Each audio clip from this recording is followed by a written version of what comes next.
I'm Ron Klopfanstein at Utica Creative Reuse, where they're having an artist reception for their Trash to Treasure exhibition. Okay. I'm with Susan, and Susan, this is Mi Campo, your work. Can you tell us a little bit about this? Well, it's actually based on a label of one of my favorite brands of tequila, Mi Campo, and it's an anatomical human heart with agave growing out of it, and some of the other Mexican elements like Day of the Dead skull, kind of the fetish with bones and other things, teeth. I'm with Kimberly. Kimberly, your work is called Bee. Can you tell us about it? Sure.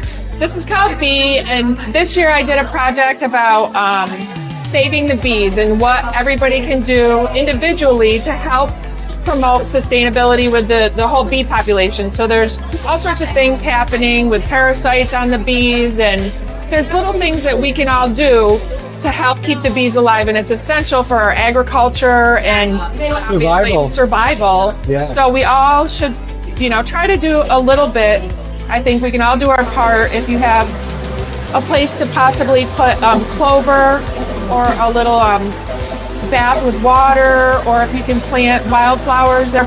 I'm with Millie, and Millie, your work is called Playtime is Over. Yeah. I was so taken to this because of the record. Yeah. Coming from a radio station, it's like I see this. How cool! I love the colors. What is the meaning of Playtime is Over? Yeah, so I found, when I was collecting trash to do it, I was on one side of 233, and on the other side I saw a flash of blue under a bush. So I went and I wrestled it out, and it was this huge play mat. Yeah, wow. Which I thought was cool, and I didn't have an idea for what I was gonna do for it. And then I was kind of rummaging through an old closet, and I found a box of forgotten crayons. Ah. And so I was that kind of fits with the play theme. The colors. Yeah.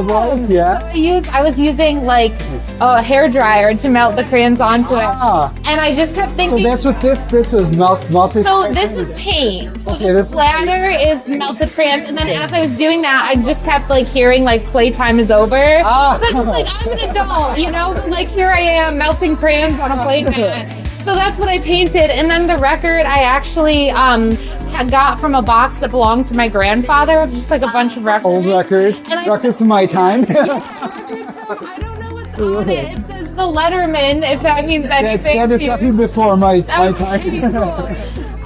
Yeah, and then I was just I can make it into a clock. So so the record player was from a box that belonged to my grandfather, and the colored pencils was from a box that my mom got that belonged to my grandmother. So one for me, yeah. So it ties all in. And then I just made it a little clock. So being an adult means that you get to do a little bit of play, but then you got to work,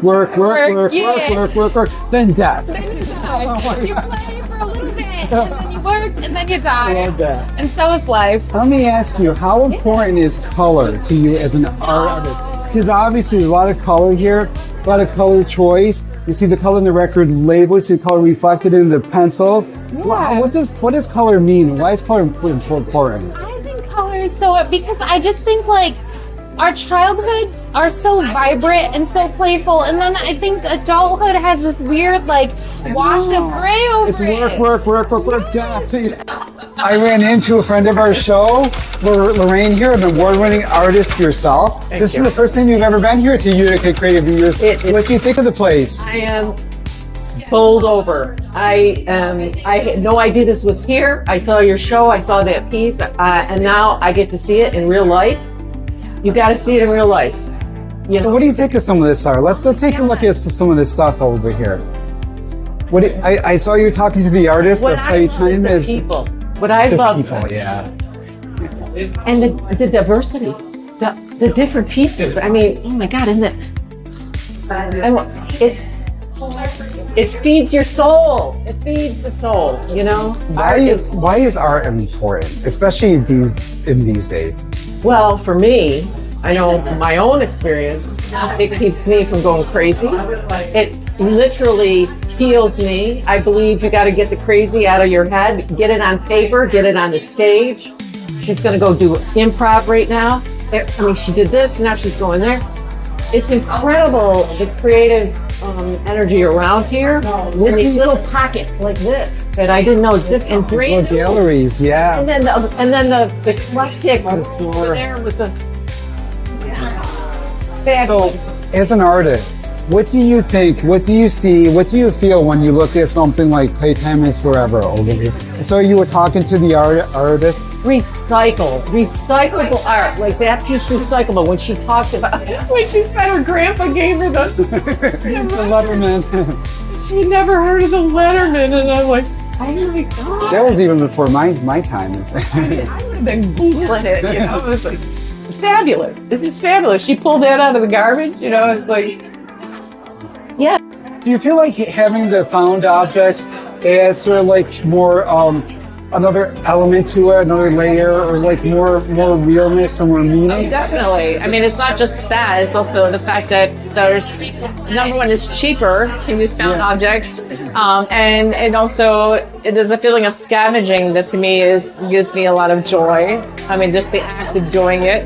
Yeah. And also just it's very organic in a way. I mean, not just because of the bone. Right, right. There's things that people just throw away that have inherent value as pieces of, like, in art objects.